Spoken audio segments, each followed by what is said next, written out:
નમસ્કાર વિદ્યાર્થી મિત્રો, તમારું ફરીથી સ્વાગત છે મારું યુટ્યુબ ચેનલ જેનું નામ છે એડપાઈ ક્લાસીસ.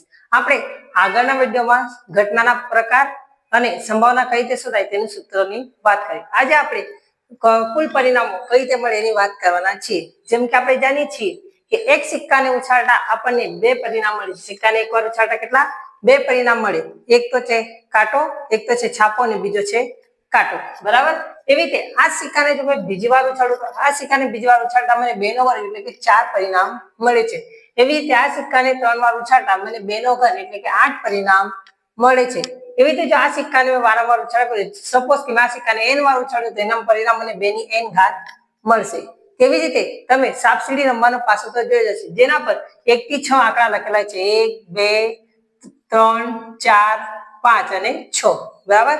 6 આંકડા આવે છે. હવે એક પાસાને જો પહેલી વાર ઉછાળું તો મને કુલ પરિણામો 6 મળશે.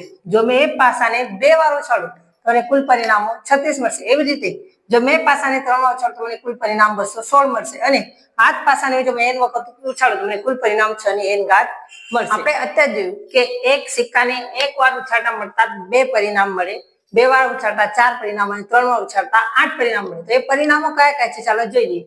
જેમ કે આપણે સિક્કાને એકવાર ઉછાળે તો આપણને પરિણામ હેડ અને ટેલ એટલે છાપ અને કાંટો 2 પરિણામ મળશે. પછી આપણે જો સિક્કાને 2 વાર ઉછાળે તો આપણને 4 પરિણામ કયા કયા મળે?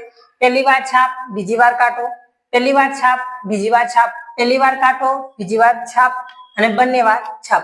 એવી રીતે આપણે સિક્કાને 3 વાર ઉછાળીએ તો આપણને કેટલા પરિણામ મળશે? 8. એ 8 પરિણામ કયા કયા છે? પહેલી વાર આપણને છાપ મળશે, બીજી વાર કાટ મળે, ત્રીજી વાર છાપ મળે, 3 વખત છાપ મળે, પહેલી વાર કાટ મળે, પછી બંને વખત છાપ મળશે, પહેલા 2 વખત કાટ, પછી ત્રીજી વખત છાપ મળશે. એવી રીતે પહેલી વખત છાપ મળે અને બીજી વખત બીજી વખત બંને વખત કાટ મળે, પહેલી 2 વખત છાપ મળશે, ત્રીજી વખત કાટ મળે. એવી રીતે પહેલી વખત કાટ, બીજી વખત છાપ અને ત્રીજી વખત કાંટો, એવી રીતે 3 વખત કાંટો. એવી રીતે આપણને કેટલા 8 પરિણામો મળે છે. એવી રીતે આપણે જોયું કે પાસાને એકવાર ઉછાળીએ તો કેટલા પરિણામ મળે?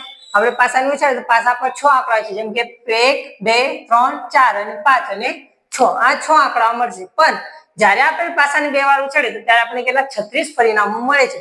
હવે આપણને એવું થશે કે આ 36 પરિણામો યાદ કઈ રીતે રાખવાના? એને યાદ રાખવાની જરૂર નથી. એના માટે એક શોર્ટકટ ટ્રીક છે જે મેં બતાવું છું, તમે ધ્યાનથી જોઈ લો. જેમ કે આપણે શું કરવાનું? એક આડી હરોળમાં 1 2 3 4 5 અને 6 આંકડા લખી દેવાના. એવી રીતે ઊભી હરોળમાં બી 1 2 3 4 5 અને 6 આંકડા લખી દેવાના. હવે આ આંકડાને પકડવાનું. જેમ કે શું છે? 1 તો બધી લાઈનમાં 1 1 1 1 1 લખી દેવાનું. આ લાઈનની પાછી ઊભી રિપીટ કરી દેવાની. જેમ કે 1 2 3 4 5 અને 6. એવી રીતે સેમ આ લાઈન માટે 2 2 2 2 2 2 નો પરથી 1 2 3 4 5 અને 6. આ લાઈન માટે સેમ 3 3 3 3 3 3. પાછું લાઈનમાં 1 2 3 4 5 6. સેમ આના માટે 4 4 4 4 4 4 1 2 3 4 5 6. સેમ આના માટે 5 5 5 5 5 5. અહીંથી 1 2 3 4 5 6. આના માટે 6 6 6 6 6 6 ને ઉપરથી 1 2 3 4 5 અને 6. જોયું કેટલું ઈઝી છે? ચાલો જોઈ લો એકવાર. હું તમને સ્ક્રીનશોટ લે તો સ્ક્રીનશોટ પણ લઈ શકો છો. આપણે અત્યારે ચર્ચા કરી કે આપણે સિક્કાને જોઈએ, સિક્કાને છતાં કેટલા પરિણામ મળે અને પાસાની છતાં કેટલા પરિણામ. તેવી રીતે આપણે રમવાના પાના તો જોયા જશે. એ રમવાના પાનામાં કુલ પરિણામો કેટલા? 52 પત્તાઓ આવે છે. જે 52 પત્તામાં કાળા રંગના પત્તા 26 હોય છે અને લાલ રંગના પત્તા 26 છે. એમ ટોટલ મળીને કેટલા 52 પત્તા થાય છે. હવે આ જ પત્તાની અંદર કાળીના પત્તા 13 આવે છે, ફુલ્લીના પત્તા 13 આવે છે, ચોકટના પત્તા 13 આવે છે અને લાલના પત્તા 13 આવે છે. ચાલો કઈ રીતે એ આપણે જોઈએ. કાળીના પત્તા એટલે કયા?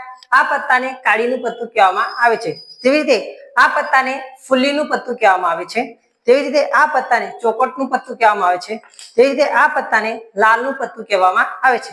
આવા કુલ મળીને કયા કયા પત્તા આવે છે કે લાલ લાલ કાળીના? જેમ કે આપણે જોઈએ કે કાળીના પત્તા કેટલા? 13 પત્તા. કયા કયા? એકા, ધૂરી, તીરી, ચોકટ, પંજા, છક્કા, સત્તા, અઠ્ઠા, નવ્વા અને દસા. પછી આવે છે કિંગ, ક્વીન અને ગુલામ. બરાબર? આવી રીતે કરીને 13 પત્તા એક કાળીના આવશે. એવી રીતે 13 પત્તા પણ આવશે ફુલ્લીના. 13 પત્તા સેમ ચોકટના અને 13 પત્તા સેમ આવશે લાલના. એમ ટોટલ મળીને કેટલા 12 પત્તાઓ થાય છે. એવી રીતે આપણે જે પાના છે એ પાનાની અંદર 12 પત્તા મુખ મુદ્રાવાળા આવે છે. મુખ મુદ્રાવાળા પત્તા કયા કયા? જેમ કે આપણે જોઈએ કે 4 રાણીના પત્તા જોઈએ, એક આ બીજું,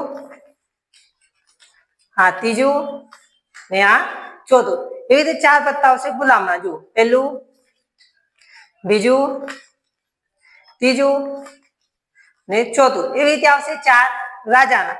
આ પહેલું, બીજું, ત્રીજું, ચોથું. આમ ટોટલ મળીને 12 પત્તા એ મુખ મુદ્રા વાળા થાય છે. Thank you. જો તમને આ વિડીયો સારો લાગ્યો હોય તો તમે આ વિડીયો લાઈક, શેર અને કમેન્ટ, અને જો સારો હજુ વધારે સારો લાગ્યો તો આ વિડીયોને સબસ્ક્રાઇબ કરવાનું ભૂલતા નહીં.